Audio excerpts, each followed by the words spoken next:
G'day there, ladies and gents of the internet. I am the Braveheart Aussie and welcome to a journey in world building. This is the third and final episode of our three-part setting deep dive world building mini-series for the lost colony world of Ovfar. And as is customary, today we're going to be exploring the terrors of the world, that of the giants. Now, we've already touched on the basic concepts of the giants in the first two episodes, given the central role they play in the technical, social and economic attributes of the world. So today we're going to be exploring some of the more catastrophic events and actions of the giants. As alluded to previously, one of the most tumultuous events on the planet of Ovfar is the awakening of a giant.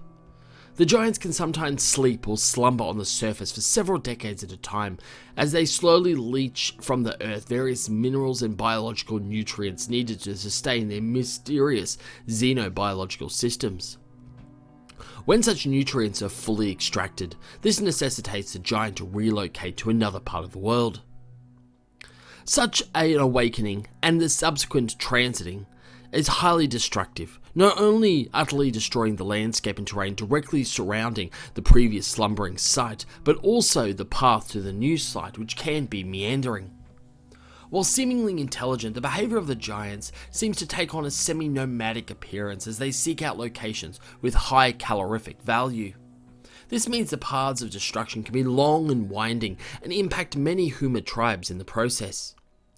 The exception, of course, is when the giants seemingly sense a high concentration of biomatter in well-established breach farming communities, which seem to attract the giants from the get-go. The other point of destruction is the location where the giants invariably settle and begin to consume. If there is a tribe located in the area and they are unable to relocate or escape from the giants' impending arrival, then it is possible that entire tribes can be extinguished and killed as they are crushed beneath the awesome size and mass of the giant. While the giants themselves appear to be quite large and ponderous, single steps from the creature across their sometimes 20 to 30 leg-like appendages can cover vast differences, and it's not uncommon for a giant to be able to outpace a fully laden nomadic tribe caravan if they are caught at the wrong place at the wrong time. This proves to be one of the most important benefits that the Dreamweavers can provide to a tribe: forewarning. While the signs and communications between giants and dreamweavers during the narcotic-fueled dreaming are non-linear and potentially incomprehensible to all but the most trained of weavers, it is arguable that tribes that are home to a dreamweaver are larger, go longer between calamities, and are comparatively more prosperous. Of course, there are certain calamities that even forewarning cannot avoid, with conflict between the giants the most tumultuous on Ovfar.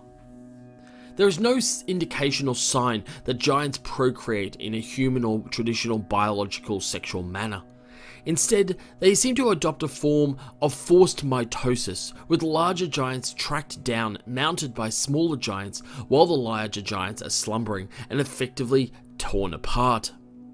The largest of these events, involving the splitting of giants that were initially several hundred square miles in size, has global consequences equivalent to, say, a supervolcano-style natural disaster back on Lost Earth. Four such events are known to lore and history to have happened over the past 600 years, with the last 150 years ago, resulting in the deaths of all but 10,000 Huma and effectively resetting the civilization. The remaining pieces of the carcass of the now deceased large giants, sometimes 10 or 12 in number, will often then subsequently return to life, sprouting their own legs before heading out into the world. Based on this, it is possible that all giants in fact started from a single organism and are in effect clones of that initial organism. There is also no known lifespan for the giants. Some slumber for only a handful of years before rising again, while others have been known to feast and lay dormant for more than a century. Given the seamless integration between the backs of the giants and the surrounding landscapes, particularly ones where the initial destruction of the settlement process have abated, it is possible for some giants that they may have in fact perished and simply solidified to become indistinguishable from the land. However, at this point in time, the death of a giant that didn't involve the subsequent reincarnation or rejuvenation of its component parts has not been witnessed by the Huma.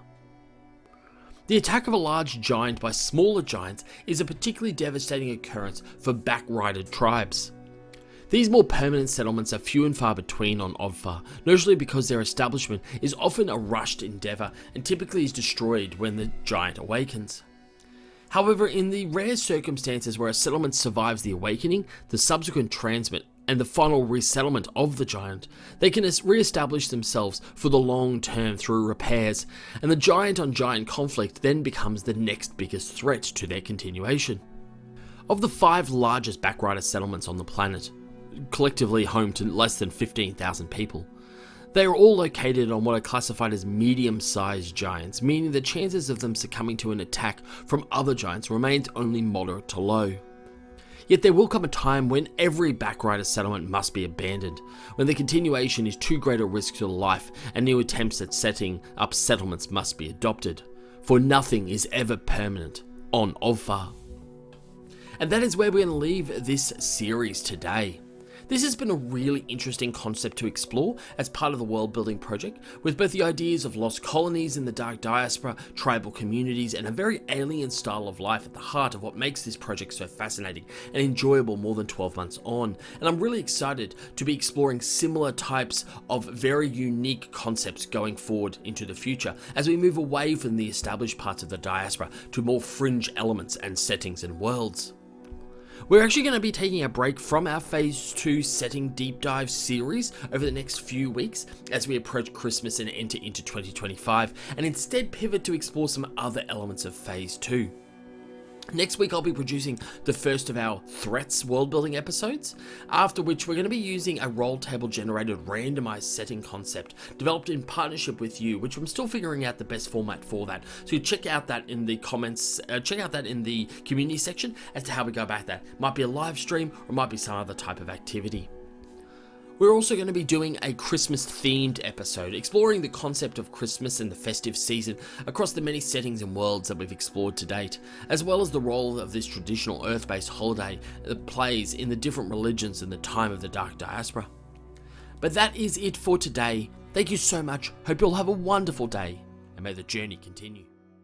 Hey!